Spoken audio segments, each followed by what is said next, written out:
Sim, estamos. Bem, gente, boa tarde mais uma vez a todo mundo, a todos. Eu sou o Adoniran da Silva Matos e minha equipe formada por Jéssica Matos Rios, a nossa nutricionista, e Neide Pacheco, que é a nossa enfermeira. Né? Bem, o tema do nosso trabalho, pessoal, na verdade, professora, passa o próximo slide, ver se eu coloquei o título, por Sim, favor. pode. Tá, gente. Aí é o nosso tema, né, da nossa pesquisa investigativa, as dificuldades no processo de ensino-aprendizagem matemática dos alunos do curso técnico em enfermagem do nosso CEP em saúde, Tancredo Neves, CEP esse localizado na cidade de Senhor do Bonfim, Bahia. Nós estamos a quase 400 quilômetros de distância da nossa capital, que é Salvador. E como eu falei aqui há pouco, a dificuldade que nossos alunos têm, principalmente quando eles chegam no campo de atuação, na hora do estágio, ou até mesmo após a conclusão do curso, quando ele se depara dentro do mercado de trabalho, surge a questão das dificuldades relacionadas com a matemática na área de atuação deles. Eu passei por uma experiência no ano de 2015 com meu filho mais velho, que foi um erro de cálculo. Esse erro foi cometido por um médico, que o técnico, no caso, por sua vez, ele se baseou naquilo que o médico tinha prescrito. Também não vou dizer que o erro foi do técnico, que o erro foi o médico, foi erro médico. E ele aplicou uma dosagem um pouco acima do estabelecido, digamos, para uma criança que na época tinha 6 anos de idade. Mas, graças a Deus, não ocorreu nada, assim, teve um período ali da reação da medicação no organismo, mas, graças a Deus, não ficou com nenhuma sequela. Baseado nessa experiência também, eu, enquanto professor de matemática, resolvi, então, começar a escrever algo voltado para isso, né? O reflexo. Será que realmente, como eu falei há pouco sobre a questão do IDEB, será que aquele IDEB realmente é algo fidedigno? Isso a gente percebe também na área técnica também.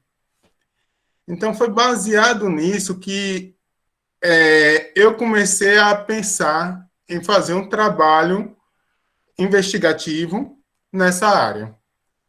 Professora, pode passar o slide, por favor. Então, eu pensei, né, na questão da capacidade que esses alunos têm no que se refere à resolução de problemas, que a matemática, como alguns colocaram aí, a questão de regra de três, de micro gotejamento, macro gotejamento, alguns colegas pontuaram aí há pouco. Será que eles estão tendo essa compreensão? Né?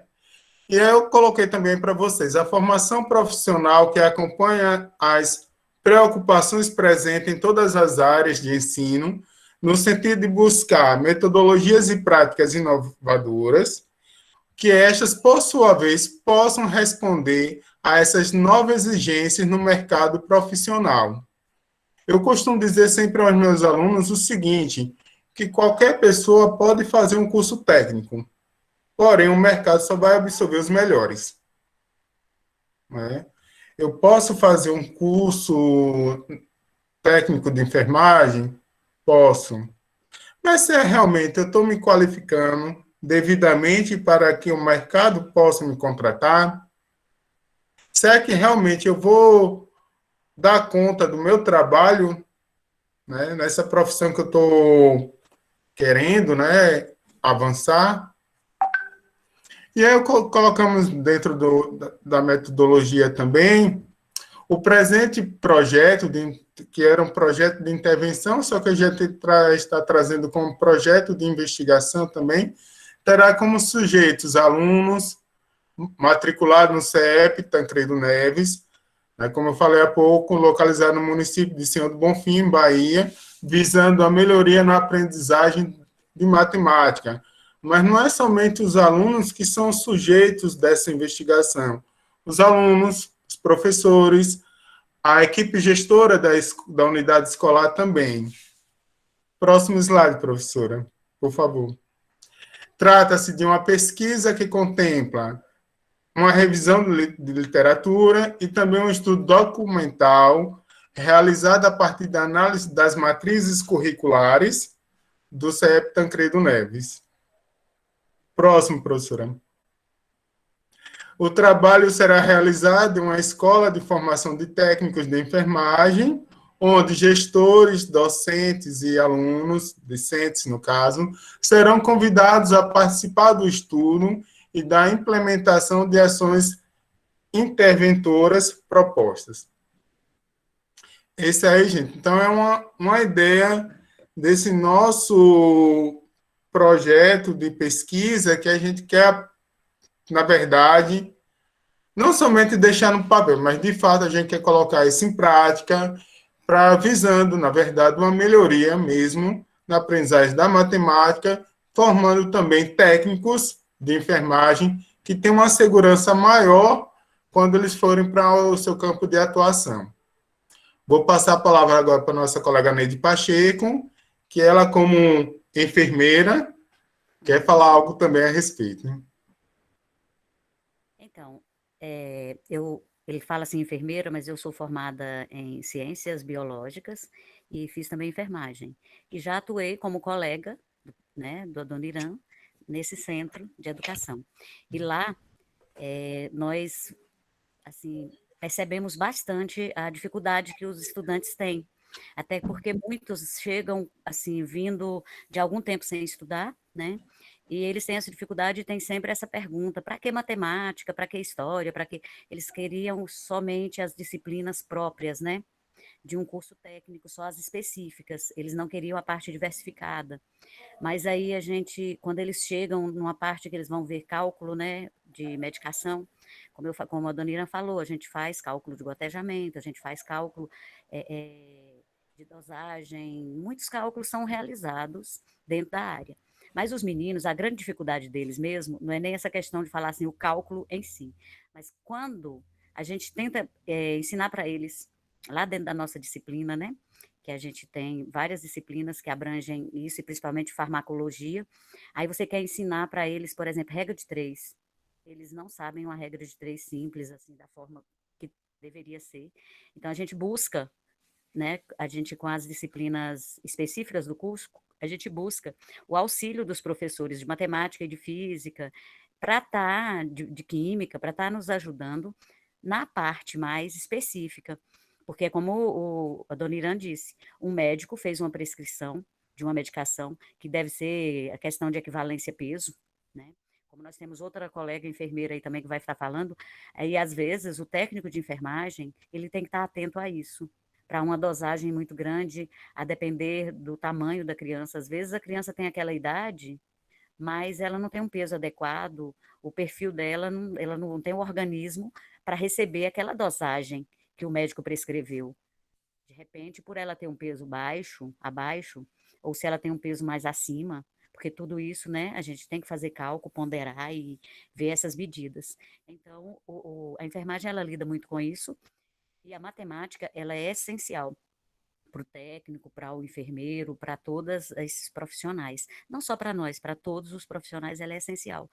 Mas ela faz muita, muita falta mesmo para os estudantes de enfermagem e também de nutrição, porque eles precisam desses cálculos de pesos e medidas. Era isso.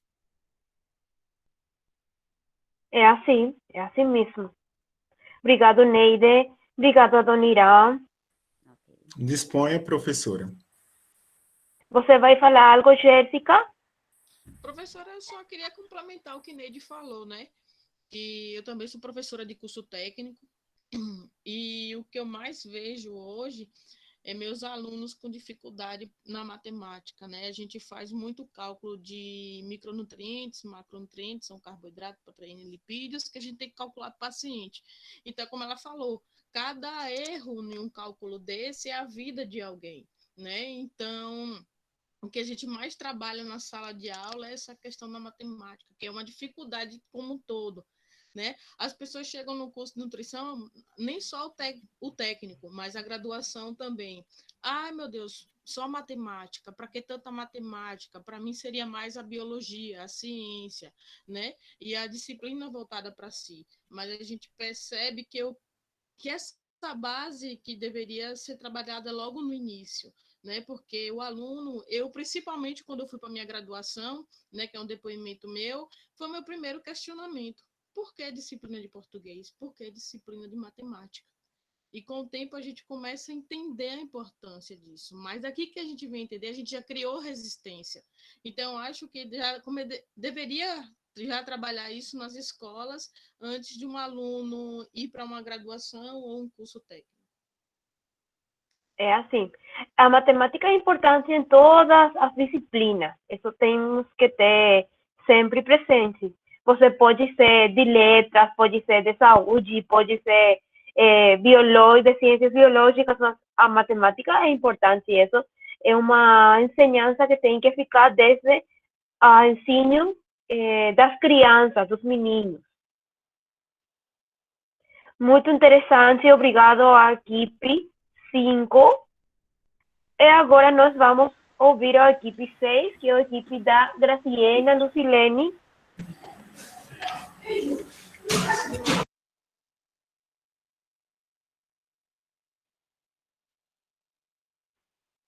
Estão aqui. É o Flashman também. E Maria Macileide.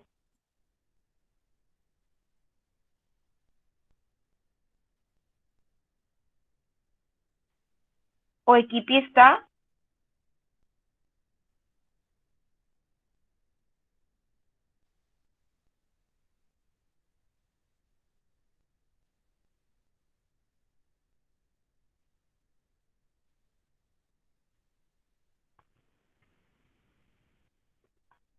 Você consegue me ouvir agora? Sim, professor. Sim, professora, estamos lhe ouvindo. Oh, tá bom, tá bom. Ah, aí está o Flashman. Desculpa, professora. Aqui nós estamos com um problema aqui de áudio. Tá? Nós estamos tentando enviar o nosso trabalho. Você vai apresentar, Flashman? Tá, só transferir aqui o nosso trabalho, professora.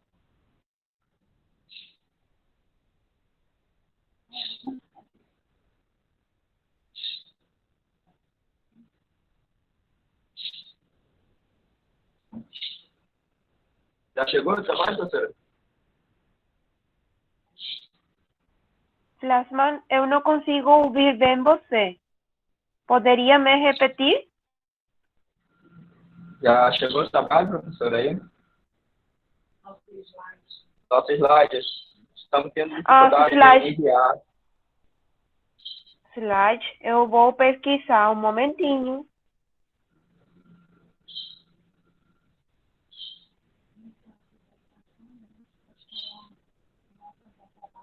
Eu posso começar a falar, professora?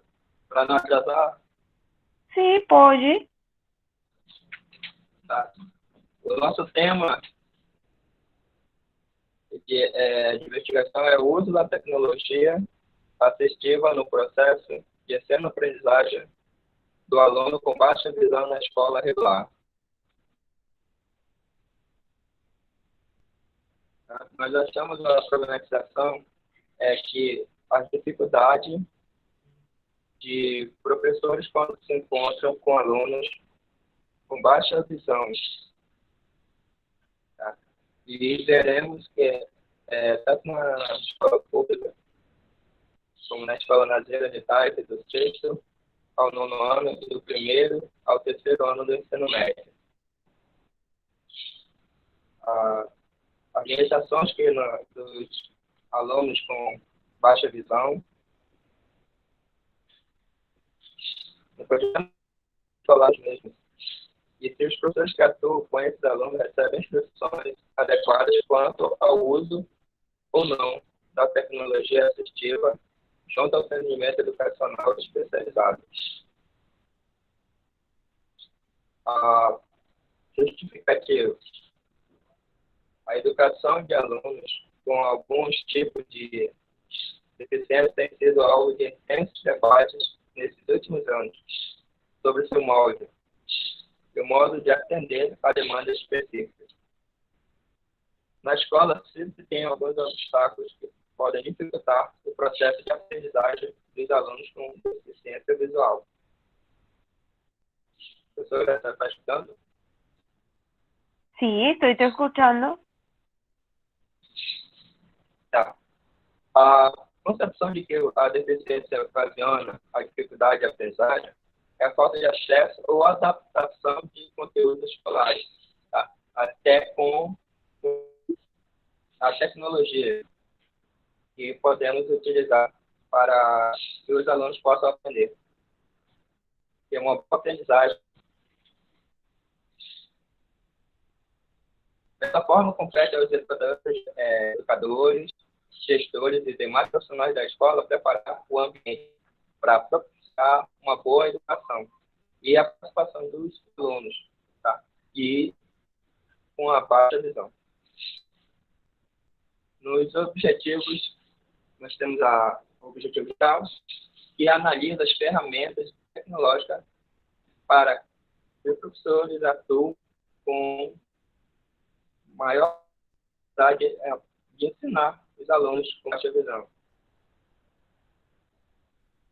O específico que descreve os perfis profissionais, verificar se a tecnologia assistiva e assistente não estão sendo usadas pelos alunos com baixa visão, e as variedades por cada um, educando com os alunos.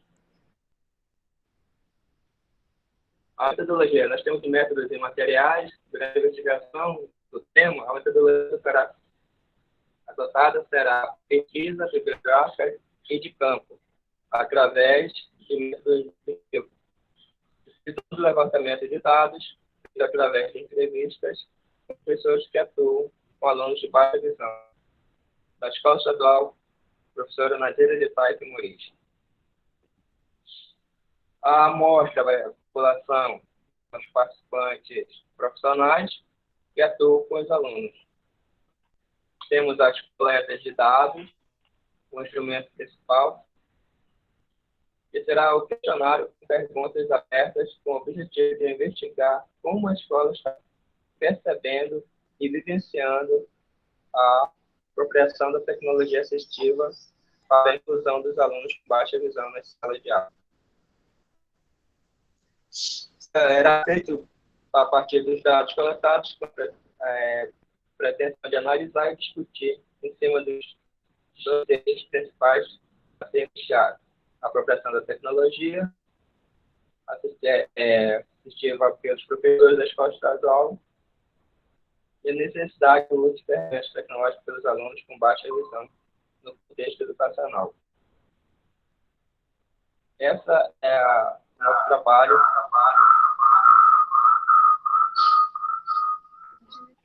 Obrigada, Flashman. Eu não encontrei suas slides. Você postou seus slides?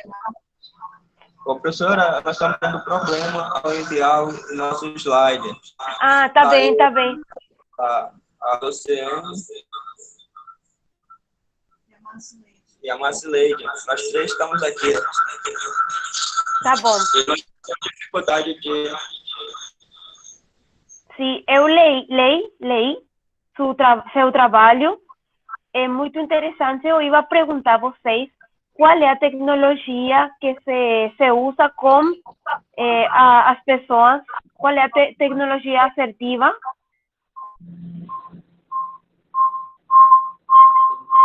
Oi? Alô? Boa tarde, professora.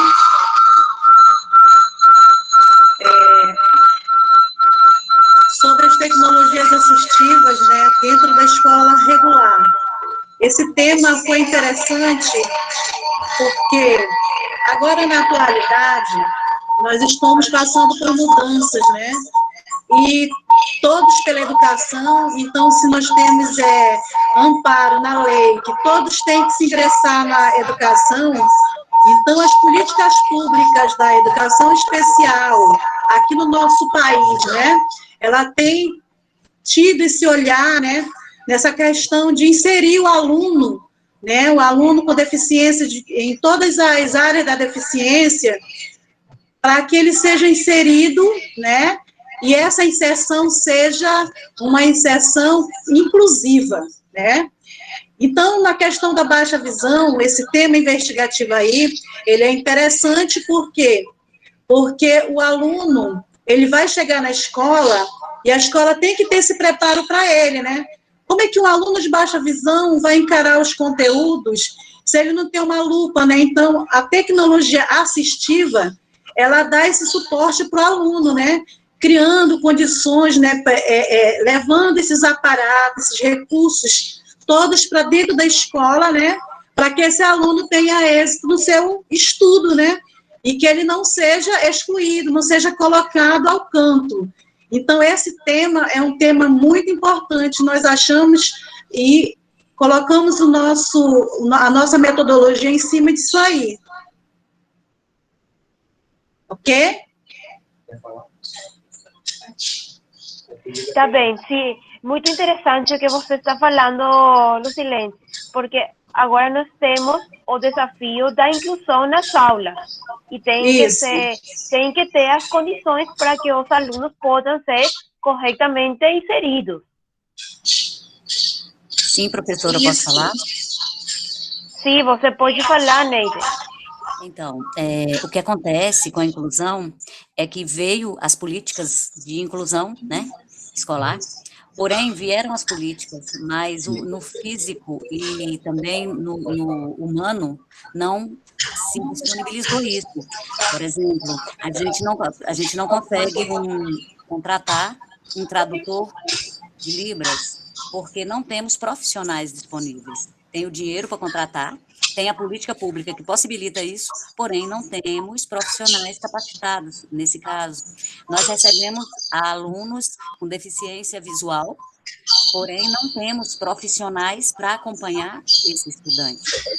E daí, a inclusão, ela acaba sendo totalmente exclusiva, porque o estudante vem para a sala de aula, o professor que está lá com 42 outros meninos dentro da sala, né, 42, aí às vezes muitas vezes tem dois com essas deficiências, com essas necessidades, ou você tem um com necessidade visual e o outro, né, auditiva, e aí? Então, acaba-se colocando o estudante lá e fingindo, desculpa a palavra, que se está Ele não existe. ensinando. Fingindo que está ensinando a esse estudante, fingindo que está incluindo ele, mas isso se torna mais excludente ainda, porque ele vai sair de lá sem aprender o que ele realmente precisava nessa fase. Era isso. É isso. Obrigado à equipe. Professora, Sim, Lucilene. desculpa pelos contratempos. 1h30 que a cidade de Tefé passou por uma pane assim na internet, nós estávamos nos valendo de celular, mas nós conseguimos colocar aqui a nossa contribuição, tá? O nosso slide eu acho que está sendo enviado, porque até aqui na plataforma ele estava com problema de ser enviado, né? Mas já está chegando aí. Tá bem, Então, Lucilene. muito obrigado pela atenção de todos aí, tá, colegas e professora? Obrigada, Lucilene. Agora nós vamos ouvir o equipe 8, o equipe deixa-me... Equipe 7, Pro. Equipe 7, é o equipe da Ana Karina. Essa é a sua apresentação, Ana, não? Pronto. Um momentinho. Ok, boa tarde. Pro, eu posso espelhar aqui os slides? Ah, sim, pode? Não, tranquilo.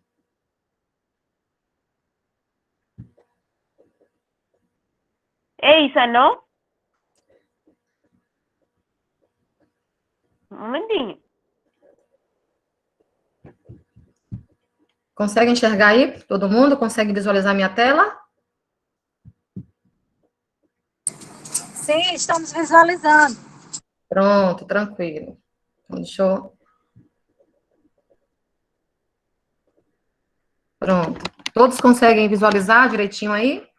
Sim, nós visualizamos. Pronto, ok.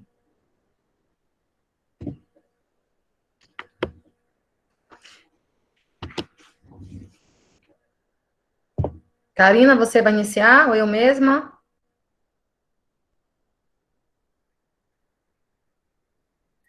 Pronto, Karina? Oi, eu estou escutando, porque estava desligado Ah, tá o bom, microfone, desculpa. desculpa, que eu fiquei nervosa, aí esqueci de ligar o microfone. Quer que eu inicie aqui? Mas que não deu aula.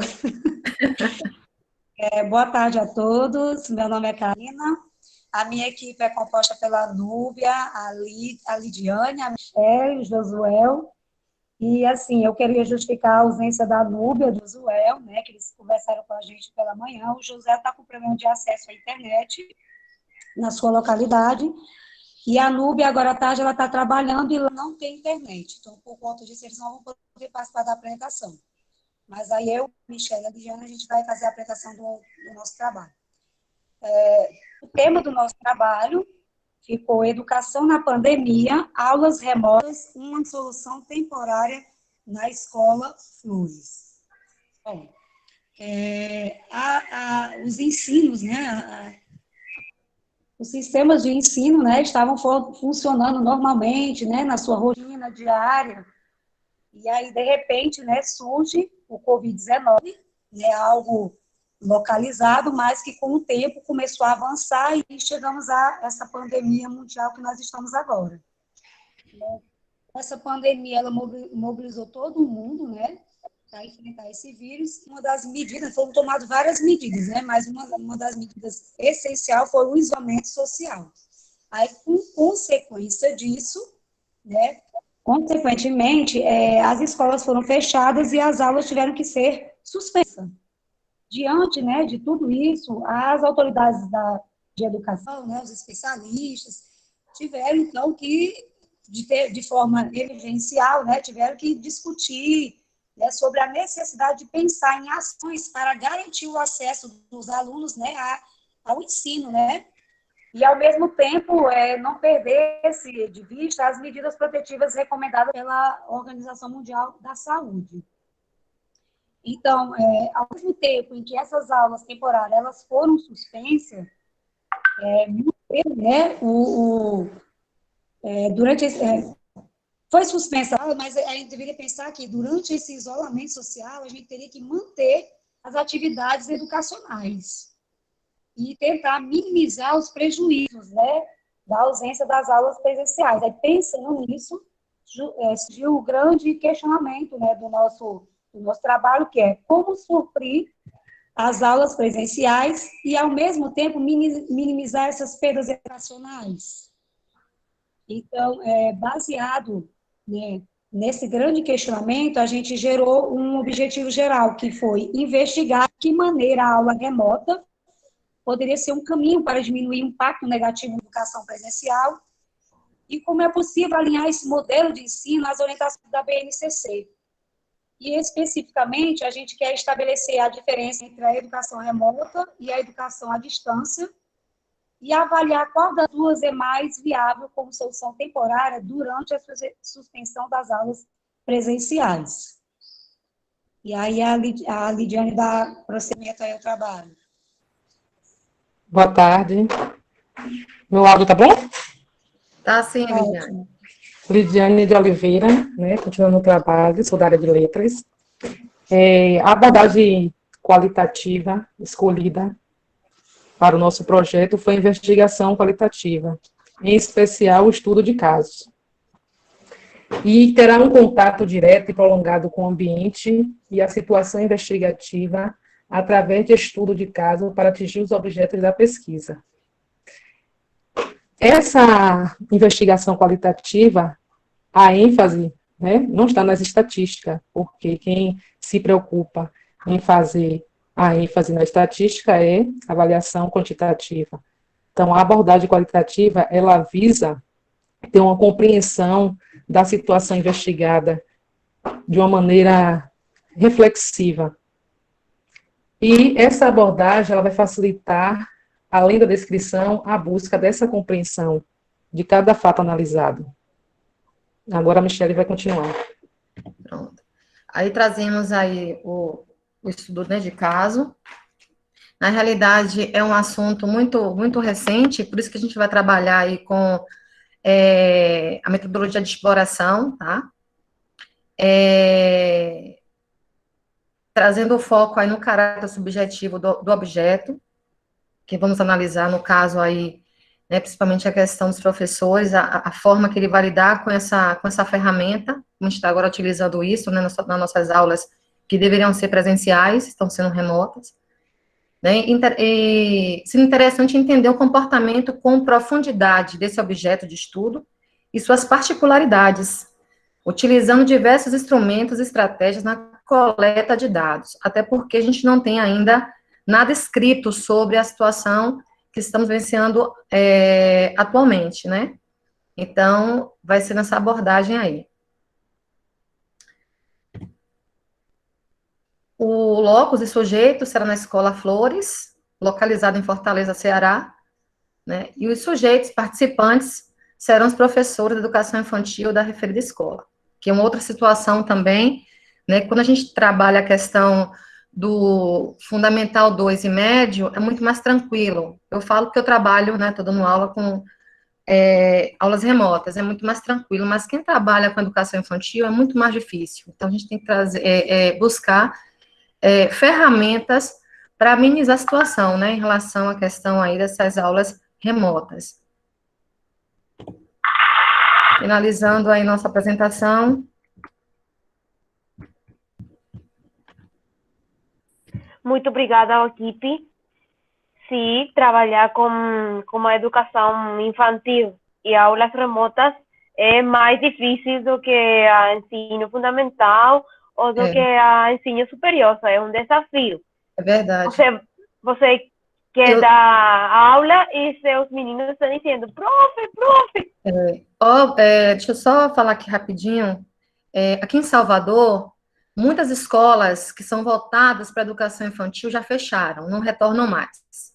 As que estão ainda sobrevivendo são a educação, ensino fundamental 2 e médio, né? Mas as escolas aqui em Salvador, que tenham o caráter de educação infantil, fecharam as portas, né? E aí traz um outro problema, né? Que é o desemprego, né? Então, é bem complexo a situação, é bem complicado. Né? A gente está vivendo isso até agora, né? A gente está aqui no curso, algumas dificuldades, né? De internet, de equipamentos, porque a gente não foi preparado para isso, né? Mas é bem complicada a situação, tá muito complicada nas escolas. Eu que trabalho em rede particular, em 4 escolas, tá bem complicada a situação. A carga está sendo muito grande, né? É bem complicado isso. Sim, aqui também. Eu estava falando com a Karina que essa disciplina eu já tinha feito e ela presencialmente é muito mais gostosa ainda, então é bem complicado. Na verdade, nós estamos nos reinventando, nos readaptando a essa nova realidade. É verdade. Com algumas resistências ainda de alguns professores também, por questão do novo, né, mas tem que se reinventar mesmo. E assim, colega, a gente não volta mais atrás. Daqui por diante, a tecnologia ela já ficou e não volta mais, né? Então, é complicado. Eu creio que vai ser implantada a educação híbrida. De uma certa forma, já se falava sobre isso na BNCC. Isso. E ela vai, na verdade, ficou de uma forma mais clara, mais estampada, para que realmente o que é essa educação, para que ela serve, enfim, ela vai ser implantada de qualquer forma. Nos resta aceitarmos e se adequar também a essa realidade. Mas Desculpa, professora. Mas é assim... Sim, você pode falar. O ensino à distância, ele sozinho por si só, não. Mas eu acredito que esse momento agora vai nos trazer muitos benefícios educativos, como eu sou defensora do ensino híbrido. Tá? Eu defendo há muito tempo, gosto muito, e muitas vezes, quando eu falava de ensino híbrido, de ter essa mistura de metodologias ativas e tudo mais, eu não era nem escutada. A minha voz se fazia calar, né? Eu levava livros de ensino híbrido, de metodologias ativas e tal, e falava para os meus colegas, comprava livros até caros, colocava lá em cima da mesa, nas ACs, e conversava, mas todo mundo saía com outro assunto, e o meu livro, tadinho, ficava lá, ó, abandonado. Então, eu acho que nesse momento agora a gente vai estar acordando para a necessidade de Aí se hoje o povo está tudo atrás. de se adequar para utilizar essas tecnologias. Mas a grande, também o que está acontecendo, não é resistência. Muitas vezes as pessoas falam, os professores estão resistindo. Não, nós resistimos ao diferente. É uma coisa que muitas vezes é muito simples, né? Nós fomos fazer na minha escola, já eu sou dona, tá vendo? Na nossa escola, Estou percebendo, Neide. colocar a utilização do Classroom. Nossa, foi a maior coisa, assim, os professores dizendo que não sabia, que não tinha como, que tinha que ter um curso. Agora está todo mundo feliz, inserindo os estudantes, todo mundo alegre, todo mundo satisfeito, colocando suas aulas lá no Classroom. Então, assim, nós resistimos por não conhecer. Porém, para os estudantes também vai ser bom. Tem aquela parcela que não tem acesso às tecnologias. Sim, tem. Como em todo o ensino que vem, toda a metodologia que vem, ela vai estar tendo aqueles que vão ficar um pouco à margem, que a gente vai colocar outras formas de atendê-los. Eles não têm a tecnologia, vamos continuar com as atividades impressas, de alguma forma, por WhatsApp, da forma que for possível, mas o que nós não podemos, nesse momento, é deixar esses meninos também aí abandonados. Com certeza, eu concordo, assim, por experiência também, né? Então, assim, o novo sempre é estranho, né?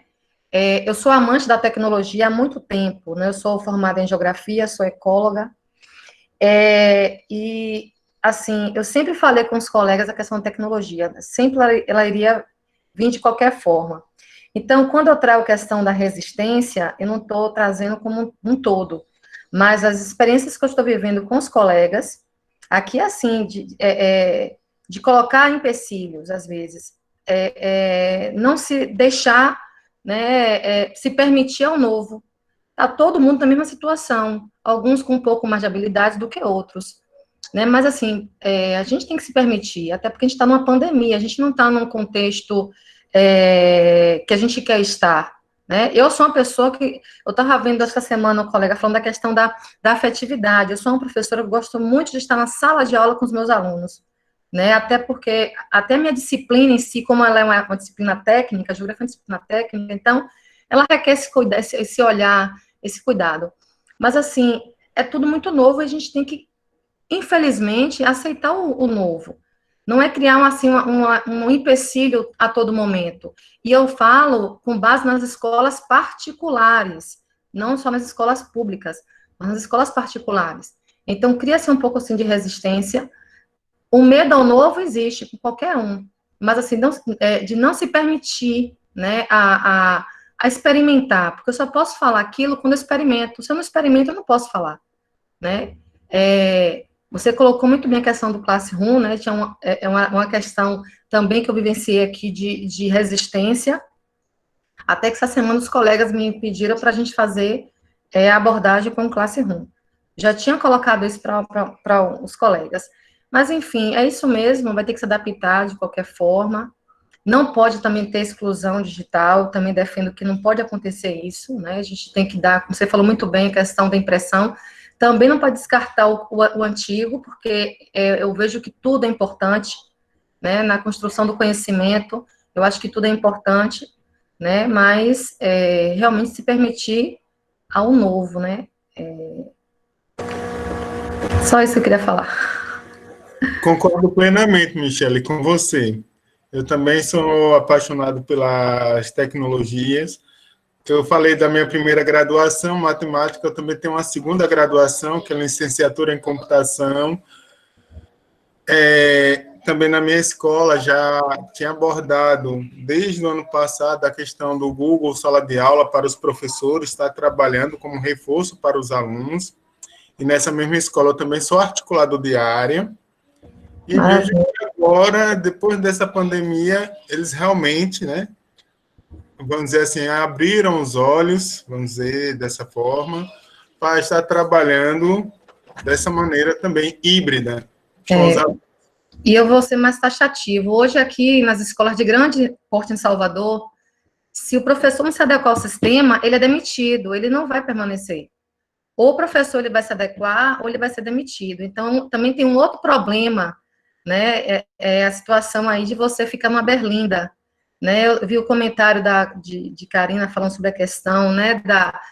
Tá dentro de casa, a gente tentar conciliar as coisas, que não é muito complicado as aulas remotas, não é fácil. Eu estou dando aula em 4 escolas, então, a atenção totalmente triplicada, porque é diferente. Eu fico assim, imaginando você de matemática, por exemplo, para trabalhar dessa forma, é meio complicado, porque você está presente em sala de aula, você tem que agora reinventar, colocar uma lousa, porque, por exemplo, eu trabalho cartografia, eu trabalho com cálculos em cartografia.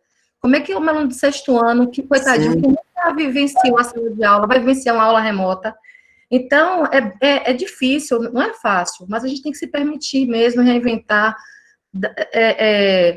colocar uma lousa. Eu sei que às vezes as escolas também não incentivam, não ajuda financeiramente o profissional também, tem isso, né? A gente também tem um custo com o nosso dinheiro, que deveria também vir da parte, eu falo das escolas particulares, né? Escola pública, mas eu falo particular, que é minha vivência de 20 anos de escola particular.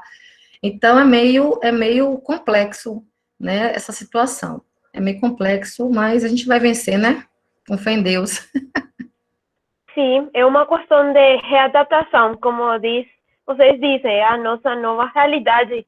Nós temos que nos adaptar, e essa é uma característica do professor. O professor sempre se adapta, ele sempre busca o melhor, busca as oportunidades, e isso tem que se olhar agora com a nossa realidade. Verdade. Obrigado à equipe 7, e agora nós vamos ouvir a equipe 8.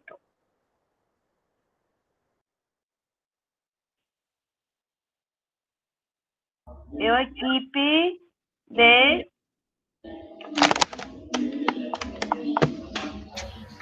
Gládia.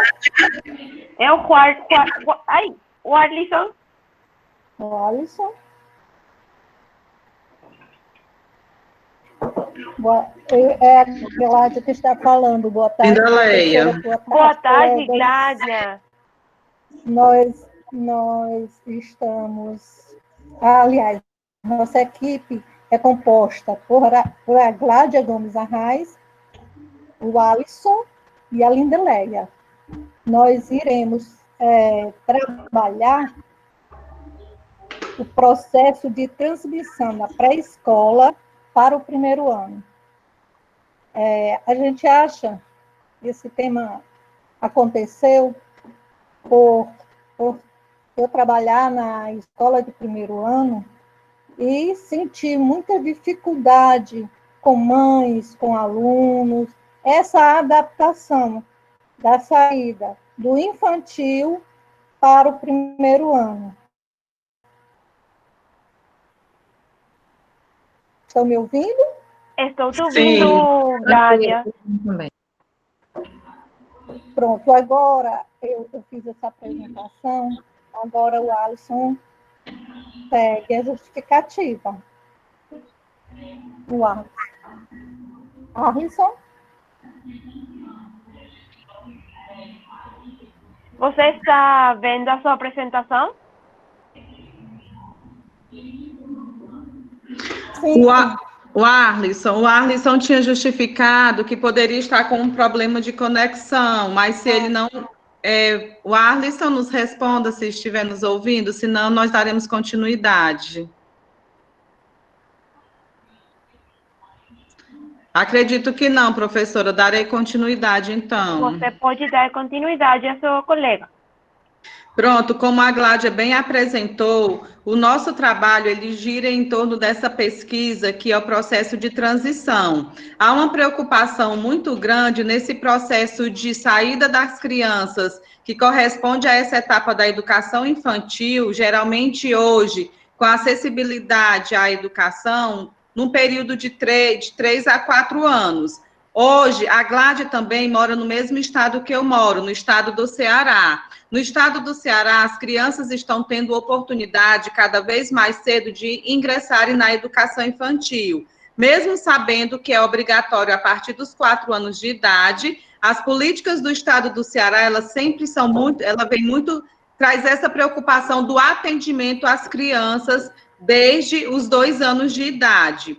Então, torna-se uma preocupação constante no final do semestre letivo, quando as famílias e os professores já começam a se preocupar com o ingresso dessa criança em uma escola de ensino fundamental. Então, o nosso trabalho, ele vem analisar essas questões de transição dessa criança, que até então, ela tem em torno de 5 anos, e a partir de um período curto, ela já inicia aí o processo nas turmas de primeiros anos nas escolas de ensino fundamental. Então, os nossos questionamentos partem, né? Como se dará o processo de continuidade do ensino-aprendizagem dessa criança que sai de um centro de educação infantil? Aqui no estado do Ceará é bem organizado, as crianças estão em centros de educação infantil. No meu município, todas as crianças até 5 anos, elas estão nas creches, e a partir dos 6 anos somente é que elas passam a ingressar nos espaços maiores, que são as escolas de ensino fundamental. Então, todas essas questões impactam na adaptação da criança. Então, nós optamos pelo método de pesquisa, uma investigação qualitativa, através do estudo de caso, tendo aí como sujeitos participantes os professores, que é o nosso objetivo, entrevistar os professores, entrevistar o grupo gestor da escola, como se dá esse processo de acolhimento, de que forma a escola vem se preparando para receber essa criança, se o atendimento às crianças do primeiro ano estão postos dentro da proposta político-pedagógica da escola,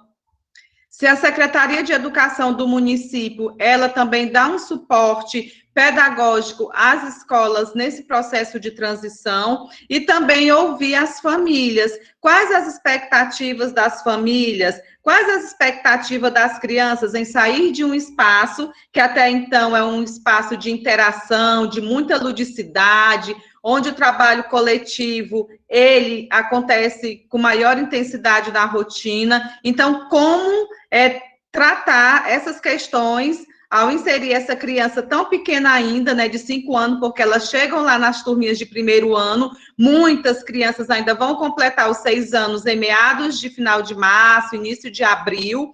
Então, esse primeiro trimestre, no primeiro ano, deve ser um período cuidadosamente pensado e planejado por todos que compõem a educação nesse novo espaço. Então, a nossa pesquisa gira em torno dessas questões. Como a gente pode melhorar, que contribuições a nossa pesquisa pode trazer para auxiliar nesse processo.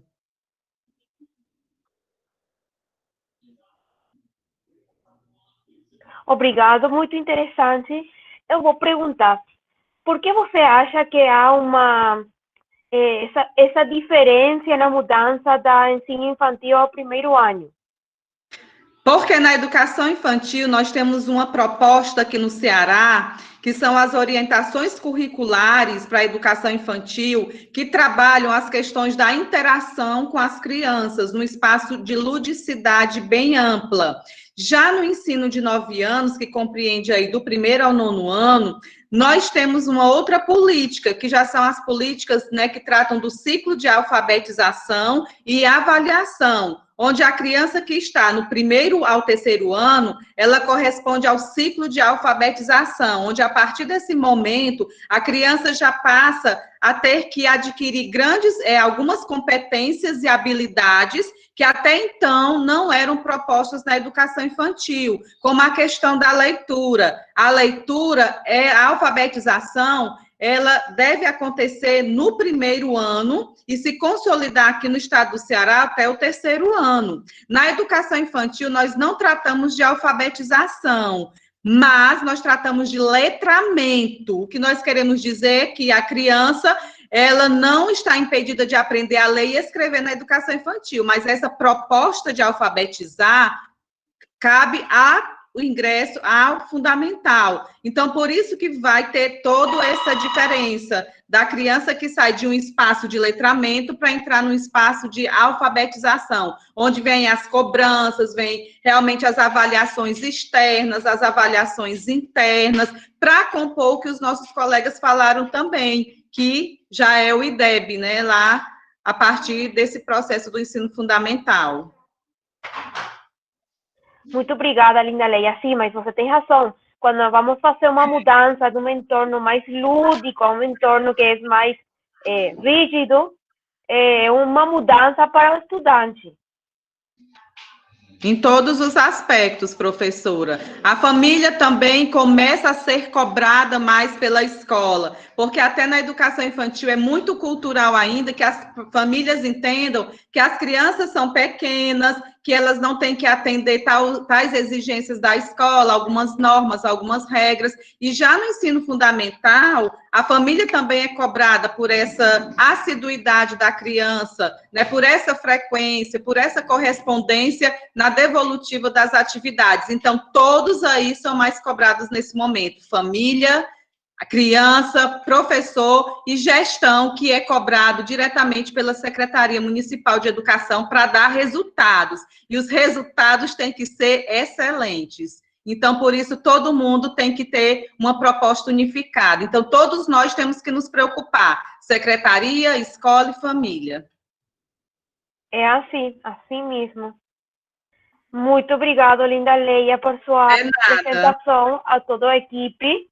Agradecer o Arlisson, que ele elaborou o material, os slides aí, por conta do Arlisson, estamos sempre nos comunicando, é muito boa a proposta do trabalho em grupo, agradecer a Gládia pela participação, estamos distantes, mas estamos juntos e está dando certo, obrigada.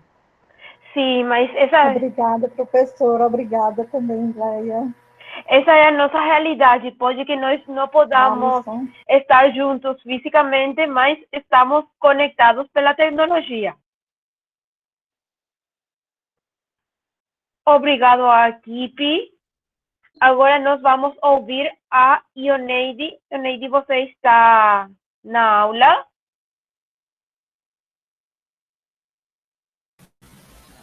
Boa tarde, professora. Boa tarde. Está me ouvindo? Estou te ouvindo. Estou com problema de internet. Vou procurar ser bem rápida, porque estou tendo muita dificuldade aqui em relação à internet, tá? Tá. Você não precisa acender sua câmera, só precisa falar para não consumir muito a internet. Ok, professora. Então, o meu trabalho de pesquisa tem como tema a avaliação na educação infantil de uma escola na cidade de Alvarães. Ok? Sim. Estão me ouvindo? Estou te ouvindo. A abordagem da problemática é a seguinte: a verificação dos critérios referentes à avaliação infantil se faz necessário para que o professor saiba como avaliar as competências e habilidades da criança nesta etapa, levando-as a progredir para as diferentes etapas. Objetivo geral: verificar de que maneira o educador está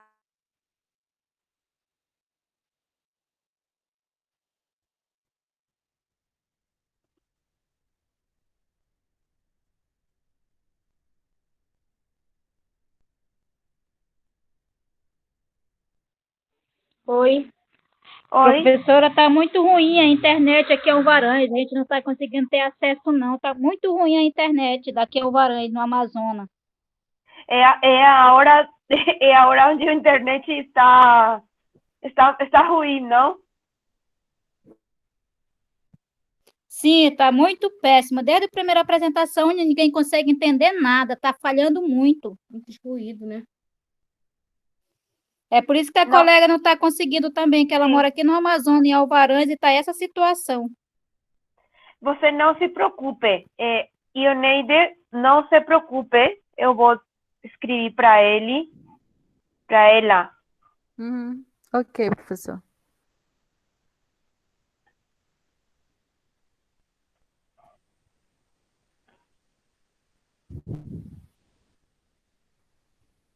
Eu sei que muitas vezes a tecnologia é uma dificuldade, mas também pode ser um fator positivo. Nós temos que ter sempre a compreensão da nossa realidade. Muito obrigado a todos. Esta foi a nossa videoconferência mais longe. Professora, Sim, alô? faltou nosso grupo se apresentar. Desculpa, Josimeire. Desculpa. Você enviou para mim seus slides, Josimeire? Ou você Sim, vai enviei. falar? Você quer que eu apresente? Sim, vou falar. Sim, professora, eu que enviei o... Sim, eu enviei. Para pode colocar os slides aí para nós? Posso, um momentinho. Desculpa-me. Eu vi todos os seus slides hoje e fiquei trastucada. Tá desculpada. Obrigada.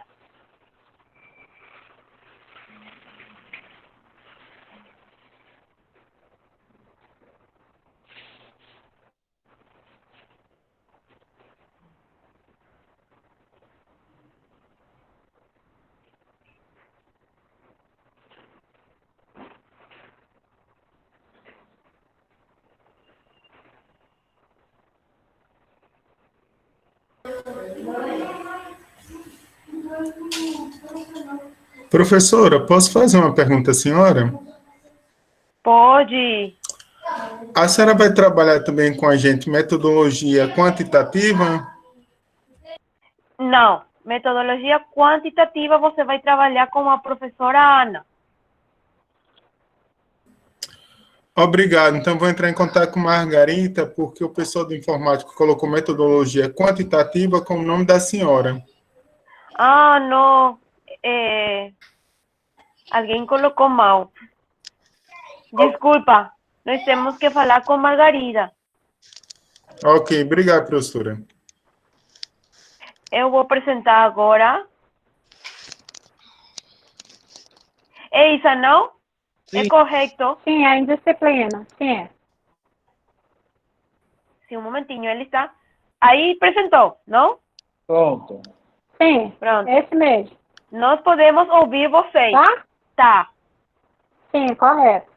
Então, professora, o nosso tema é a indisciplina e o papel do professor na educação infantil. A delimitação do nosso tema é a indisciplina e o papel do professor na educação infantil na Escola Municipal Professora Tereza Praia Tavares, no pré-2, a turma é C. Pode passar, professora, por favor? Os pesquisadores são Almir, Jucimeire, Rita e a Claudivina. Só enfatizando, professora, que a professora Rita e a professora Claudivina, elas estão com problema de acesso na internet. Tá bom? Tá bom, sem problema. Pergunta da pesquisa. Quais as ações que o professor deve propor para que os alunos compreendam o espaço escolar como lugar onde existem regras que devem ser respeitadas para o bom convívio social e, ao mesmo tempo, se sintam acolhidos e seguros? Quais os fatores interligados à falta de limites das crianças em sala de aula? Por que nos dias atuais a indisciplina atrapalha muito alunos na aprendizagem, até mesmo nos primeiros anos como educação infantil? Sabendo que a educação infantil, professora, ela vem desde a creche. Creche, educação infantil 1 e a educação infantil 2. O que nós enfatizamos na nossa pesquisa foi a educação infantil 2, que são alunos com 5 anos. E hoje é notório que a indisciplina em sala de aula da educação infantil, ela tem um misto de sentimentos entre os professores, família e também dos alunos. Por quê? Hoje em dia, a gente vê que a indisciplina das crianças está aumentando cada vez mais. Por quê? Os pais, eles precisam sair de casa para trabalhar. Eu penso que, dessa forma, eles deixam as crianças com as tias, com os irmãos mais velhos, e esses, eles não olham direito à criança. A criança faz o que quer, porque uma coisa eu sempre digo, mimo é diferente de educação. E sempre digo também que família, ela dá a educação e a escola, a escolaridade. Do grupo anterior, eu discordo da minha colega quando ela diz que na educação infantil não tem regras. Ela tem regras sim na educação infantil. Eu sou a professora da educação infantil há 15 anos e tem regras sim na educação infantil. A educação infantil, ela é a base de tudo. A gente diz que na educação infantil é a base de todo o ensino, porque é lá que o professor vai moldar o aluno para ele ingressar de fato e de direito na educação básica. Pode passar, professora?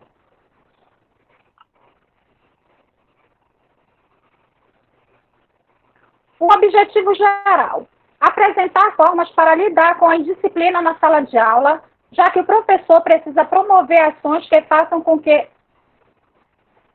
Que passou? Um momentinho.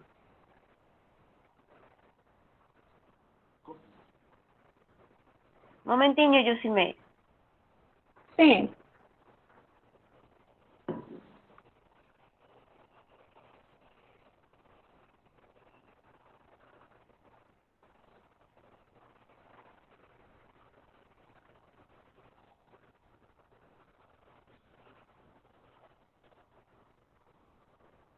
É aí. Isso, objetivo geral. Apresentar formas para lidar com a indisciplina na sala de aula, já que o professor precisa promover ações que façam com que seus educandos compreendam o ambiente escolar como um lugar onde existem regras que devem ser respeitadas para o bom convívio social e, ao mesmo tempo, sintam-se acolhidos e seguros. A gente vê que na educação infantil é um local de socialização da criança. Desde a creche, o ambiente da creche ele já é para uma socialização da criança no meio onde ele está inserido. Então, aí é todo um pilar. Ele vem da creche e ele vai para a educação infantil Jardim 1 e o Jardim 2. Então, desde a creche, a gente já vem moldando o aluno que é para ele diretamente entrar na educação básica. E hoje, a ABNCC da educação infantil, ela já contempla isso. Que ela diz que a criança tem o direito de se expressar como cidadão criativo, dialógico e sensível. Suas emoções, necessidades, dúvidas, sentimentos, descobertas, hipóteses, questionamentos e opiniões. Às vezes a gente faz um plano, professora, que o plano ali está recheado, e principalmente a educação infantil, ela trabalha muito com o lúdico. A gente faz um plano, a gente chega na escola, vamos dar aquele plano e de repente tem uma criança que ela te desarticula toda. Tem aquela criança que ela é irrequieta, que fala palavrões, que aí nós estamos falando da questão da disciplina, né? É aquela criança que fala palavrões, é aquela criança que nem os pais têm domínio mesmo com ela. Eu mesmo já passei por diversos fatos desse que eu chamava os pais e os pais diziam a mim: professora, faça o que a senhora achar melhor, porque eu não sei o que fazer mais. Agora, a senhora imagine um pai falar disso de uma criança de 5 anos. É bem grave, né? Então, por isso, essa pesquisa. E os objetivos específicos: apresentar formas para lidar com a indisciplina na sala de aula. Promover momentos em que todos os docentes reflitam sobre sua própria prática pedagógica. Discutir com toda a comunidade escolar a importância de vivenciar em relações interpessoais. Pode passar, professora.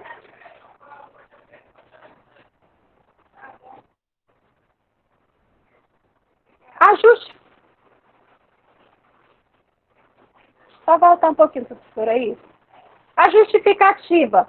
Com a crescente demanda de crianças nas escolas de educação infantil, um fator que tem gerado conflito e improdutividade nas salas de aula são as questões relacionadas ao comportamento dessas, pois muitos ainda não se desenvolveram habilidades para o convívio social, apresentando muitas vezes um comportamento agressivo, onde o professor precisa promover ações diárias para a solução desses problemas. Nesse cenário, o mesmo se depara com grandes desafios e se perde na busca de mecanismos que o auxiliem a lidar com as situações comportamentais conflitantes, compreendendo a relevância desse assunto e situação do dia a dia das escolas. Por esse fato, analisaremos esse tema através desta pesquisa. Nós sabemos que, às vezes, os pais das crianças na educação infantil, eles acham que a escola de educação infantil é depósito de criança. E esse é um pensamento errôneo que eles têm, porque as escolas de educação infantil, elas não são depósitos de crianças. E falando da nossa realidade aqui na nossa cidade, Tefé, no Amazonas, eu trabalho na escola municipal e a gente tem uma demanda de alunos muito grande em sala de aula. Não é com apenas uma professora. Não temos alguém para nos auxiliar, porque precisaria de um auxiliar também, e nós não temos com isso. Pode passar, professora? Essa apoiou-se em uma pesquisa qualitativa, uma vez que os dados coletados refletem a forma de como os sujeitos envolvidos analisam o tema, e, portanto, não podem ser mensuráveis. Ela será desenvolvida através de uma pesquisa bibliográfica, mediante leituras e fechamentos de obras subsidiadas por uma pesquisa de campo para a coleta de dados, referente ao tema pesquisado. Esta será desenvolvida envolvendo alunos da escola citada, totalizando assim 5 alunos, seus respectivos pais e professora titular. Para a coleta de dados, será utilizado um questionário que será dado aos pais dos alunos envolvidos na pesquisa. Do ponto de vista da natureza, será uma pesquisa aplicada. Também terá uma abordagem qualitativa do ponto de vista de seus objetivos. Será uma pesquisa exploratória. Terá como procedimento técnico uma pesquisa participante. Pode passar, professor. Os instrumentos de coleta de dados serão utilizados para a coleta de dados a técnica da observação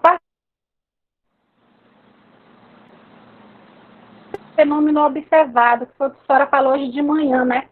Para recolher as ações dos atores em seu contexto natural. Para a análise e interpretação dos dados, será mostrada de acordo com a estatística indutiva.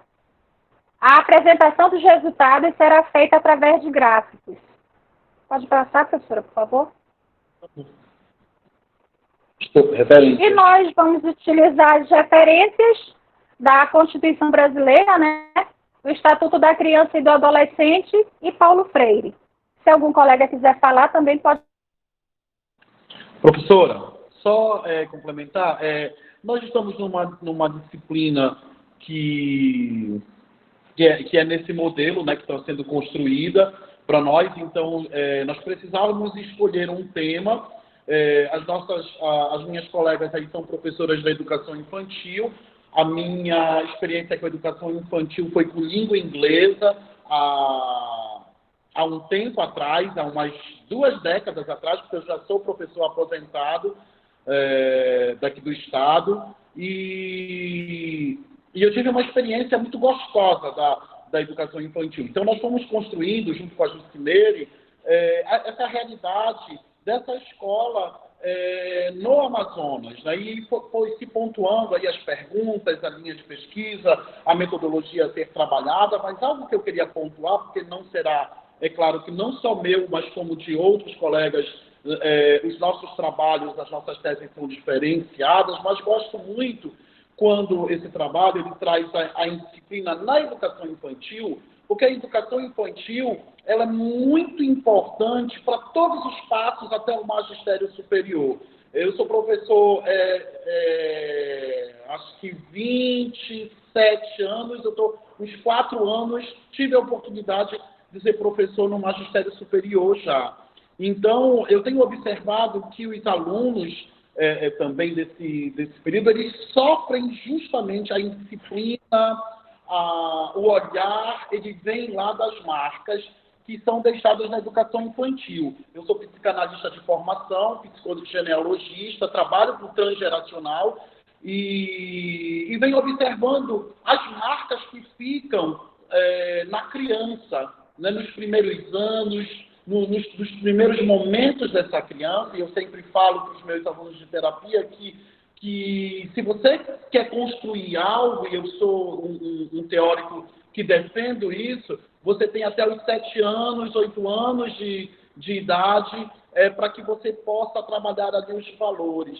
E essas crianças chegam na sala de aula e o papel do professor, que é o tema aí, o papel do professor é perceber, ir além do aparente. Ainda pouco uma colega minha disse assim, eu gosto muito de estar na sala de aula, né? O professor ele precisa realmente estar apaixonado pela sua missão. Eu ainda sou dessa linha de pensamento e vejo que essa indisciplina ela vem não só do sistema familiar que chega na escola, que chega na sala de aula, e muitas vezes o professor ele se identifica diretamente com quem? Com a sua própria situação. Vê no aluno aquilo que não foi resolvido, né? Vê no aluno aquilo que não foi resolvido no seu próprio sistema familiar. Então, essa indisciplina, ela tem contextos que são muito gostosos de ser pesquisado. Então, eu parabenizei muito a Jucimeire quando ela trouxe, vamos trabalhar essa realidade aqui que a gente já tem iniciado na nossa cidade, porque é um tema, a indisciplina, o aproveitamento escolar no ensino infantil, se ele não for bem trabalhado, se ele não for bem desenvolvido, se não tiver intervenções pedagógicas, intervenções de gestão pública, intervenções dos planos políticos pedagógicos das escolas, uma visão das secretarias de educação, uma visão do próprio Ministério de Educação, que aqui no nosso país é bem conturbado, nós vamos continuar com todas essas dificuldades em todos os outros níveis de ensino, até o magistério superior, e por que não dizer aqui nessa turma do mestrado, onde a gente percebe o medo, o sentimento, as emoções dos nossos colegas, como ainda se fosse lá a base do ensino infantil. Muitas vezes nós nos deparamos aqui mesmo no mestrado, amanhã, quem sabe, no doutorado, com aqueles medos, com aqueles receios, com aqueles sentimentos que talvez nós não tenhamos conseguido ter intervenções e não foram bem trabalhados lá no ensino infantil. Então, fiquei muito feliz de participar desse processo junto com a Jucimeire e com as colegas, e mesmo não sendo algo que agora eu estou trabalhando, me fortaleceu muito para aquilo que eu estou pensando desenvolver como tese do mestrado. Então, gratidão à minha equipe, gratidão à professora aí por ter nos possibilitado, através dessa tarefa, de desenvolver esse trabalho. Muito obrigado, Alnice. Professora, eu tenho uma pergunta, posso fazer? Sim, pode fazer, Jorge.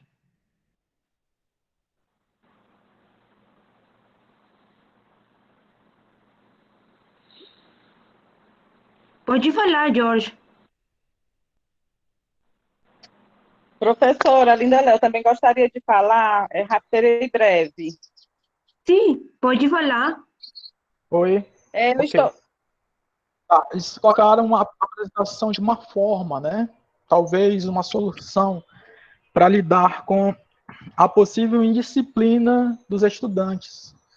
Eu vi que o objeto de estudo deles é alunos do ensino infantil, né? Da rede municipal. Da rede municipal.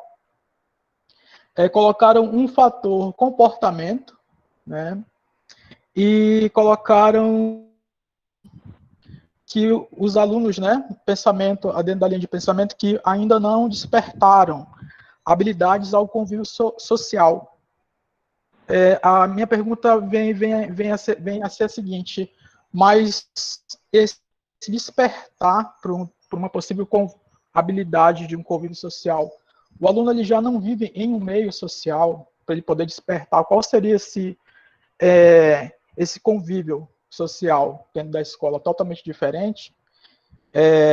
Eu vejo uma fragilidade. Eu queria saber dos colegas do grupo se talvez essa fragilidade que vem como problemática a partir dos estudantes, essa problemática ela não vem na questão, por exemplo, de outro fator que eu coloco, número de alunos em sala, que muitas das vezes a sala tem a capacidade de aluno muito maior do que era para ser realmente, e no número de professores em sala. Será que essa fragilidade não está dentro seria uma questão educacional? Que a gente tem que levar em consideração, mas penso eu também, Jorge, e caros colegas, que muitas vezes nessas idades do ensino infantil, o convívio ele não foi trabalhado dentro de casa e a criança ela não está despertada, né? E quando eu atendo crianças e adolescentes, e a gente consegue ver ainda pessoas que ainda não... Adolescentes e crianças que não se despertaram para o convívio social, né? Não conseguiram se relacionar. E aí imagine com esse item que você coloca aí, né? Turmas superlotadas, mais ainda é uma problemática, né? Então, eu acho que seria fruto de mais pesquisa, né? De mergulhar realmente, que a gente vai identificando aos poucos, realmente, esses itens, para que a gente pudesse ter uma definição realmente a respeito desse ponto. Mas ter um convívio, isso é um ponto de vista meu, ter um convívio de uma família não quer dizer que eu consiga ter o convívio dentro da sala de aula. Às vezes o convívio na minha família não existe, né? E eu consigo despertar na escola. E às vezes existe e na escola eu não consigo despertar. É um ponto aí que a gente precisa estar atento para isso. Mas é muito importante o que você levantou. É assim. É porque, na verdade, esse despertar, como vocês colocam, dessas habilidades ao convívio social, muitas das vezes é a questão da estrutura familiar, né? Que o aluno chega na escola de uma forma totalmente despreparada por parte de questões familiares, né? Aí já vai refletir no seu próprio comportamento, quer seja ele um comportamento quieto ou acima da média na questão de não parar, conversar. Eu acho que vem muito da estrutura familiar. Pois é, por isso que a pesquisa, toda pesquisa é uma investigação. É isso que a pesquisa aí que a gente fez. Como você falou, às vezes reflete muito em sala de aula. Nós, professores de educação infantil, eu sempre digo aos pais dos meus alunos que a gente sabe mais da vida da família do que próprio eles em casa, porque quando é assim dia de segunda-feira, os alunos, eles parecem assim que eles fazem uma novela. Quando a gente faz a rodinha de conversa, tudo que acontece dentro da casa dele, ele expõe na sala de aula. Então, assim, a criança, ela tem um despertar mesmo. Como eu sempre falo que quando a gente entra na sala de aula, a gente faz o trabalho da rodinha. E a gente trabalha os combinados das regras. Aqueles combinados que não pode falar alto, respeitar os colegas e professores, a escola tem essas regras, sociedade também. Então, a gente trabalha tudo isso, mas nem em todas as crianças a gente atinge isso. É assim. Linda Lei. Sim. Eu quero só fazer uma observação, professora, na fala da colega Jucimeire, quando ela fez referência, ela não compreendeu, por isso que é importante a gente ter esse cuidado na interpretação. Em nenhum momento eu falei que na educação infantil não se tem regras. Eu também tenho todo esse cuidado em entender que a educação infantil ela é a base da formação.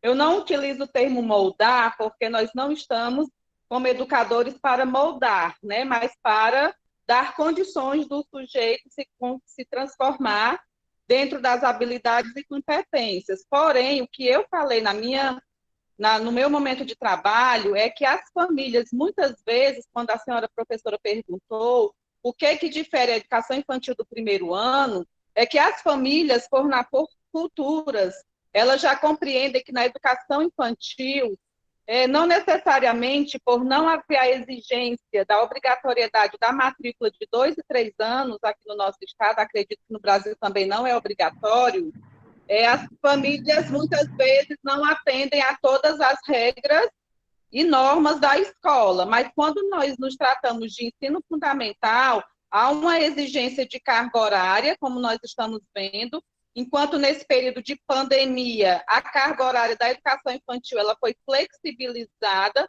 no ensino fundamental ela também teve uma redução, mas não tanto quanto na educação infantil. Então, é só uma observação. Em nenhum momento eu disse que na educação infantil não se tem regras. Eu compreendo que na educação infantil que nós temos, sim, que construir as regras, as normas com as crianças. Obrigada pelo espaço. Obrigado, Lindalei. Obrigado a todos pela sua participação, pelo seu esforço para fazer este trabalho. Fazer um trabalho colaborativo não é fácil, mas nestes tempos onde nós temos uma conectividade limitada, nós não podemos olhar a outros de maneira presencial, mas eu acho que foi um trabalho muito interessante, eu aprendi bastante das suas ideias, vocês têm temas de investigação muito interessantes, eu desejo ler vários dos seus temas de pesquisa.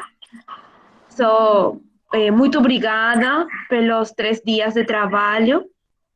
Vocês têm daqui agora até o domingo para postar os trabalhos, se alguém ainda não posso postar. E muito êxito, muita força, êxitos para seus trabalhos, para seu mestrado, e nos vemos prontamente por Paraguai. Obrigado, professora. Foi maravilhosa e bastante compreensiva. Obrigada. Você é muito organizada. Obrigada a vocês.